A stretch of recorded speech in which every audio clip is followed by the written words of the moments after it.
উন্মোচন কৰিবলৈ আগবাঢ়িছোঁ। সেই গ্ৰন্থখন লিখি উলিয়াইছে আমাৰ সাৰথীৰ পৰিয়ালৰে এগৰাকী পৃষ্ঠপোষক সদস্য। তেখেতক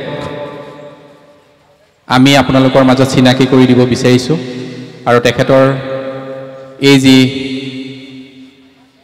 কৰ্মপন্থা সেয়া আমাৰ সাৰথী পৰিয়ালক উৎসাহিত কৰিছে আৰু পিছলৈ আমাৰ সাৰথী পৰিয়ালৰ লগত জড়িত প্ৰত্যেকজন ব্যক্তিয়ে তেখেতসকলৰ নিজা অভিজ্ঞতা বা সাহিত্যৰ সৃষ্টি কৰি আমাৰ সমাজৰ কাৰণে জ্ঞানৰ পোহৰ বিলাই যাবলৈ সক্ষম হ'ব বুলি আমি বিশ্বাসী।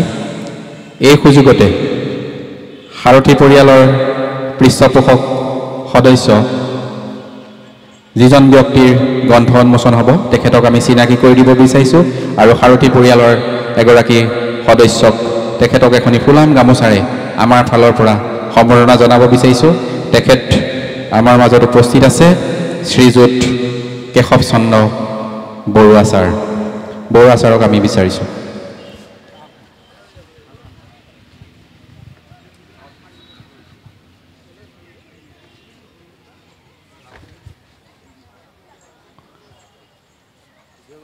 আজি গ্ৰন্থ উন্মোচিত হ'বলগা গ্ৰন্থখনৰ প্ৰণেতা বৰুৱা ছাৰক এখনি ফুলাম গামোচাৰে সম্বৰ্ধনা জনাব আমাৰ সাৰথী পৰিয়ালৰ অন্যতম এগৰাকী সদস্যা গীতাঞ্জলি ডেকাই।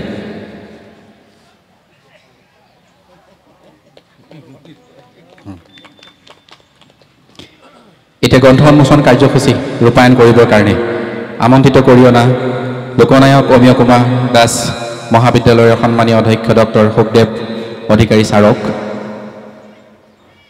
এই কাৰ্যসূচী আগবঢ়াই নিবৰ কাৰণে অনুৰোধ জনাইছোঁ।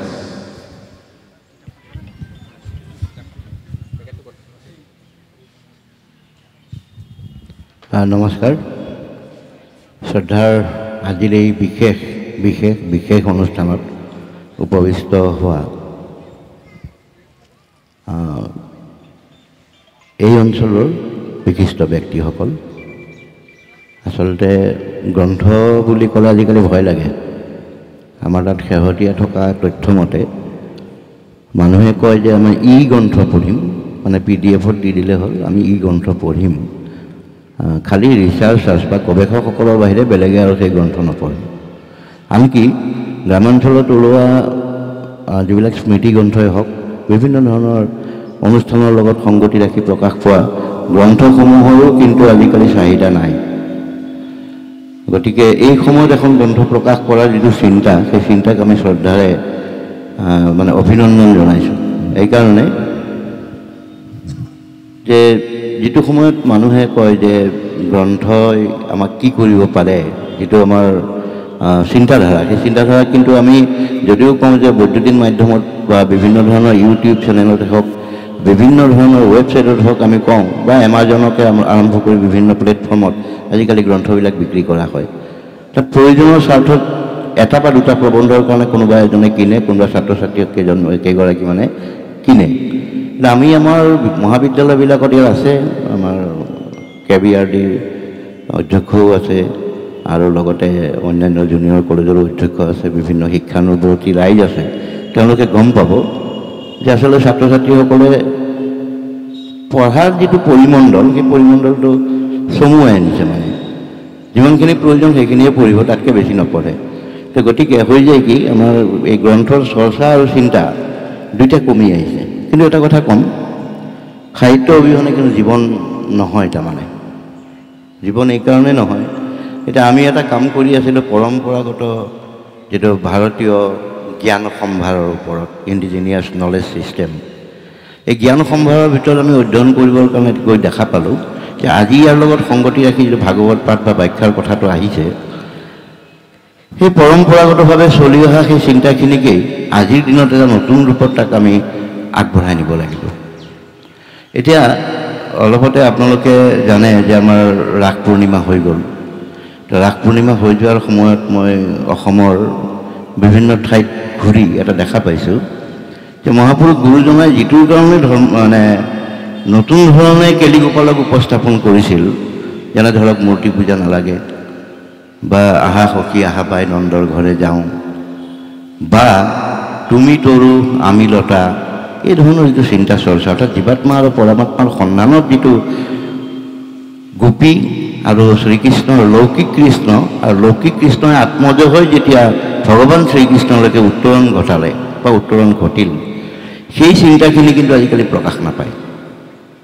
তাৰ বিপৰীতে কিছু আপোনালোকে জানে যে দিহানাম সোমাল, লোকগীত সোমাল, হোলী গীত সোমাল আৰু মূল সিন্ধুৱাৰ আগত যিটো মহাপুৰুষ শংকৰদেৱে শ্ৰীকৃষ্ণক ৰূপায়িত কৰিব বিচাৰিছিল সেই কৃষ্ণ নৃত্যটো আজিকালি নোহোৱা হৈ গ'ল।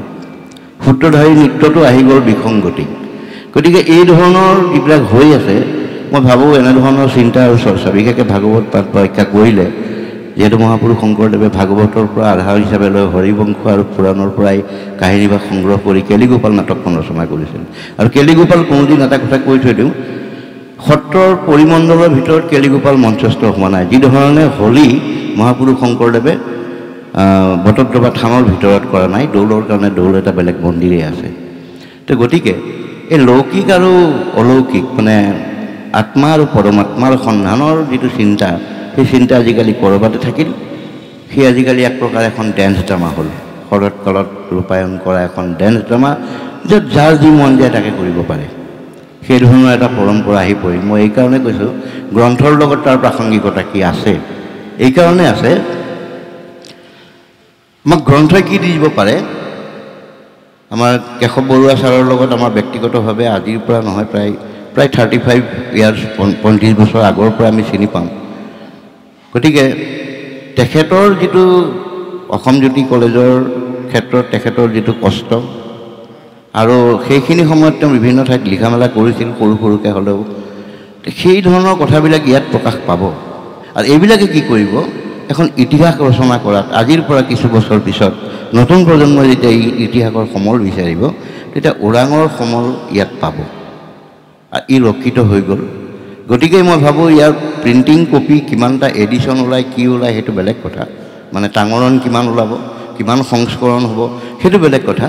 কিন্তু এই ৰচনা কৰাৰ যিটো চিন্তা বা পৰিৱেশ তেওঁ নিজকে বনাই লৈছে, এটা মানসিক পৰিৱেশ তেওঁ এটা সৃষ্টি কৰি লৈছে, সেইকাৰণে আমি বৰুৱা ছাৰক ধন্যবাদ জ্ঞাপন কৰিলোঁ। সাৰথিক তেখেতসকলৰ যিটো উদ্যোগ, যিখন তেওঁলোকে লিফলেট উলিয়াইছে বা পত্ৰিকা, এই পত্ৰিকাৰ পৰা আমি গম পাইছোঁ যে একটা বিশেষ উদ্দেশ্য আগত ৰাখি তেখেতসকলে এই ধৰণৰ কাৰ্যসূচী চলাই লৈ গৈছে।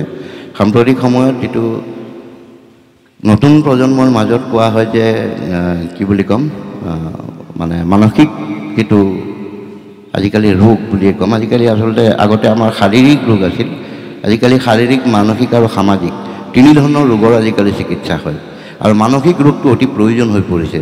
যেতিয়াই যৌথ সমাজ ব্যৱস্থাৰ পৰা আহি আমি একক সমাজ ব্যৱস্থাত সোমাই পৰিলোঁ, আমাৰ মাজত যিটো সামাজিক যিটো পৰিৱেশ সেই পৰিৱেশটো আমি ঘৰত তৈয়াৰ কৰিব নোৱাৰোঁ। বিভিন্ন ব্যস্ততাৰ কাৰণেই হওক, এখন সৰু পৰিয়ালৰ পৰা এটা সন্তানে বিচৰা সকলোখিনি মানসিক খাদ্য হয়তো নাপাবও পাৰে। গতিকে মানসিক খাদ্য সমাজৰ পৰা পাব, এনেধৰণৰ গ্ৰন্থৰ পৰা পাব। আশা কৰিম যে আপোনালোকৰ এই অনুষ্ঠান সফল হ'ব আৰু যি উদ্দেশ্য আগত ৰাখি আপোনালোকে এই ধৰণৰ চিন্তা চৰ্চা আপোনালোকে লৈ গৈছে এই সমাজৰ মাজলৈকে যাওক। এই বাৰ্তাটো অসমৰ বিভিন্ন ঠাইলৈকে যাওক। সাৰথীৰ নিচিনা এটা যদি মানে সহায়ক গোটে বা সহায়ক গোট বুলি ক'লে ভুল হ'ব, ন্যাসে যদি এই ধৰণৰ কাম কৰিব পাৰে আমি কিয় নোৱাৰোঁ। তে আশা কৰিম আপোনালোকৰ এই প্ৰচেষ্টা অব্যাহত থাকক। ভক্তপ্ৰাণ ৰাইজক আমি আমাৰ তৰফৰ পৰা আন্তৰিক মানে ধন্যবাদ জ্ঞাপন কৰিছোঁ। আপোনালোক আহি ইমান সময় থাকিলে ইয়াতে। মাত্ৰ মাধৱদেৱৰ আজিৰ এই অনুষ্ঠানৰ লগত সম্পৰ্ক ৰাখি যদি এই কথাখিনি নকওঁ চাগে অলপ আধৰুৱা হৈ থাকিব, অকণমান সহযোগ কৰিলে ভাল পাম। হে ব্ৰহ্মাদি কৰি জীৱ জগত ৰাম ৰাম ৰাম ৰাম ৰাম মায়া হৈ যামাজে আশ্ৰয় ঘুমতি যায়।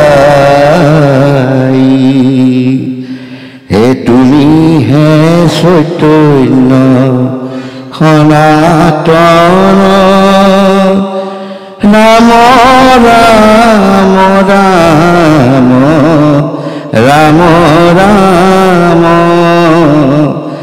আমি অচেতন নিয়োগ নাথ জগাই।